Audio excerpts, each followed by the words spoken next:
21টা কয়লার, বাকিগুলা ইয়ে নিয়ে আসছে। কত কত মেট্রিক টন সোফার নিয়ে আসছে?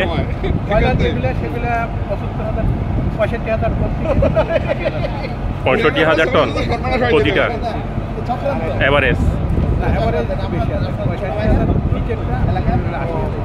সোফার কি পরিমাণ আপনার সোফার পাওয়ার জেনারেট হয়েছে আজ পর্যন্ত? আমার আজ পর্যন্ত প্রায় 122 কোটি টাকা বিদ্যুৎ। 122 কোটি টাকার, মানে কত কিলোওয়াট? 722 কোটি টাকার। আর এইখানে কত ক্যাপাসিটির কত পার্সেন্ট কত জেনারেট হচ্ছে? টোটাল জেনারেট হচ্ছে মাশাআল্লাহ, কোনো প্রকার এই আনইন্টারাপ্টেড? কত কত তারিখ থেকে আনইন্টারাপ্টেড? এটা হলো 26শে ডিসেম্বর 2023। 26শে ডিসেম্বর 2023 থেকে। আচ্ছা, এই বিদ্যুৎ কোথায় যায়? গ্রিডে যুক্ত তো এখনো হচ্ছে না মনে হয়। এই বিদ্যুৎ গ্রিডে যুক্ত মদনাঘাট এবং মেঘনাঘাটে। গ্রিডে যুক্ত হচ্ছে নাকি এটা চিটাগাংয়ে যাচ্ছে?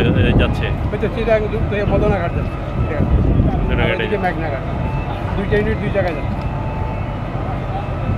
ওকে, এইটার ফলে কি মানে চিটাগাংয়ের বিদ্যুৎ ক্রাইসিস কোনো সলভ হচ্ছে? চিটাগাংয়ে তো ফুল হয়ে গেছে, চিটাগাংয়ে বিদ্যুৎ নিতেই পারতেছে না, যার কারণে আমরা সেকেন্ড ইউনিটের বিদ্যুৎ মদনাঘাট দিচ্ছি, সরি মেঘনাঘাট দিচ্ছি।